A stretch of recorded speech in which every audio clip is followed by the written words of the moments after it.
nama yang disurvei Gubernur DKI Jakarta Anies Baswedan menduduki peringkat pertama. Di samping Anies ada nama Gubernur Jawa Tengah Ganjar Pranowo dan Gubernur Jawa Barat Ridwan Kamil. Kinerja Anies jauh lebih baik, silahkan. Mau percaya saya, mau wakil rakyat, mau percaya Haikal, silahkan.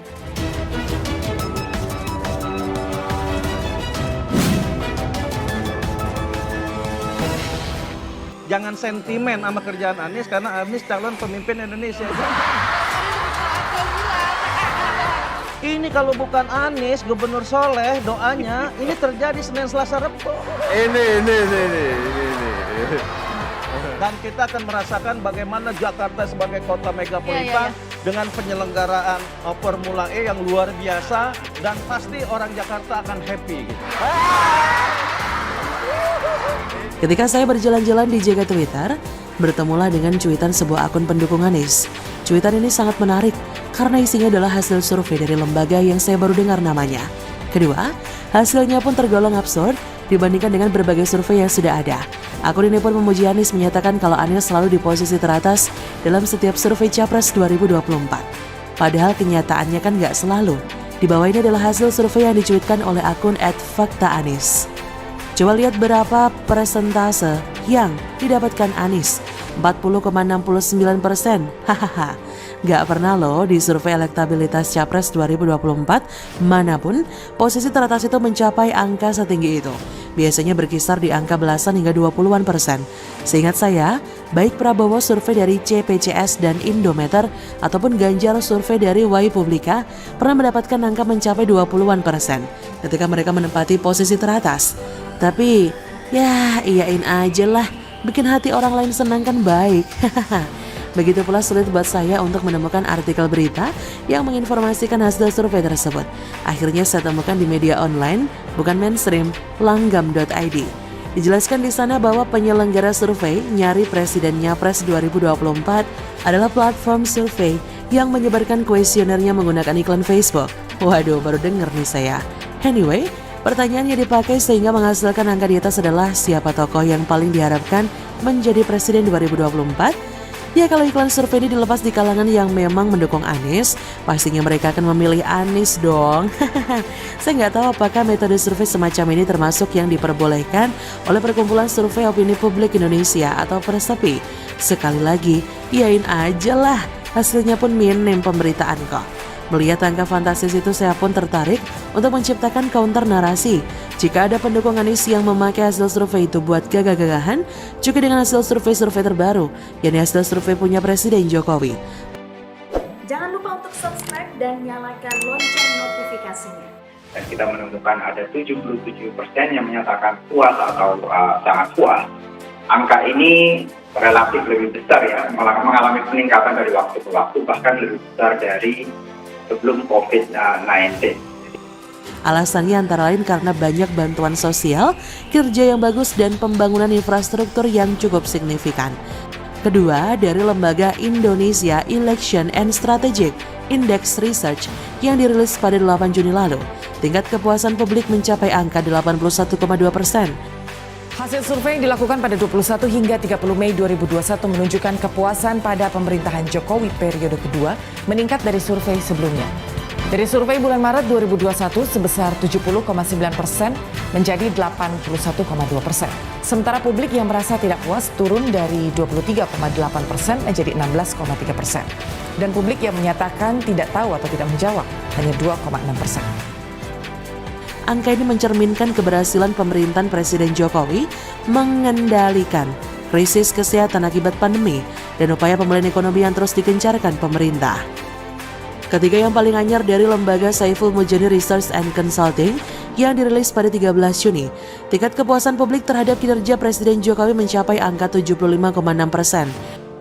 Jadi tingkat kepuasan masyarakat kepada Pak Jokowi ini adalah 70%. Nah, kalau kita bandingkan dengan 5 tahun yang lalu, ketika 100 hari Pak Jokowi periode pertama itu angkanya 57%. Jadi ada kenaikan sekitar 13%. Pastinya, ini merupakan hasil dari kepuasan publik terhadap kerja pemerintah pusat dalam menangani COVID yang mencapai angka 61,8%. Ketiga angka yang dicapai oleh Presiden Jokowi di atas tentunya jauh lebih besar ketimbang angka yang katanya adalah tingkat elektabilitas Anies.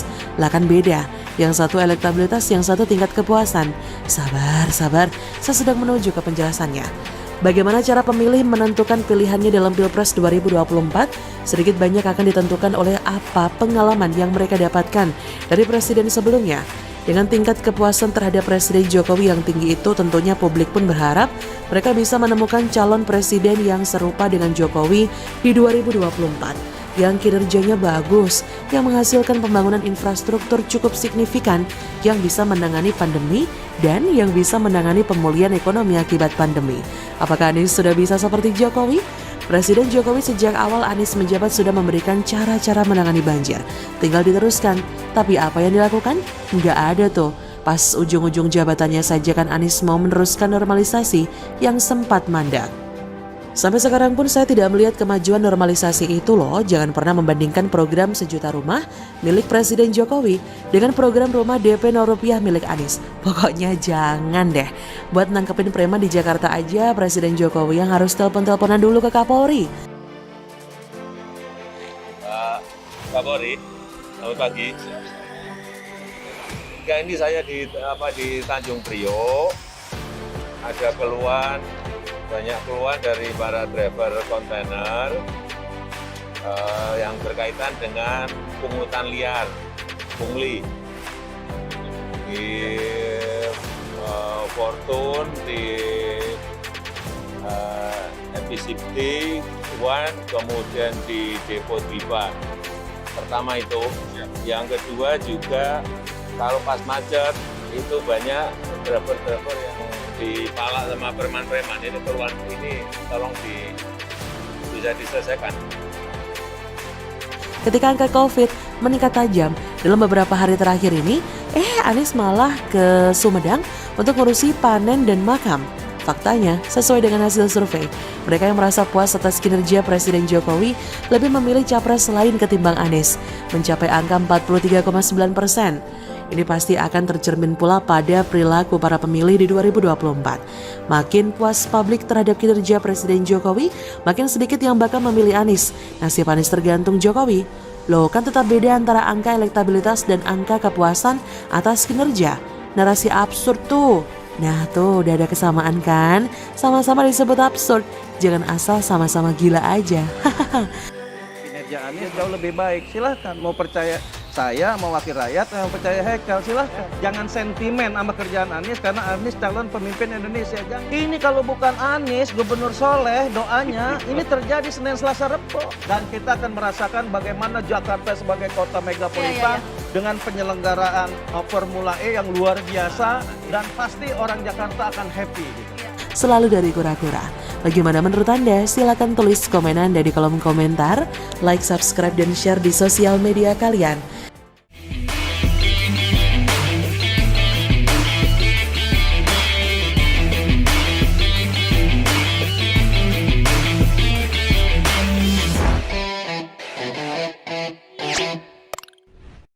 Jangan lupa untuk subscribe dan nyalakan lonceng notifikasinya.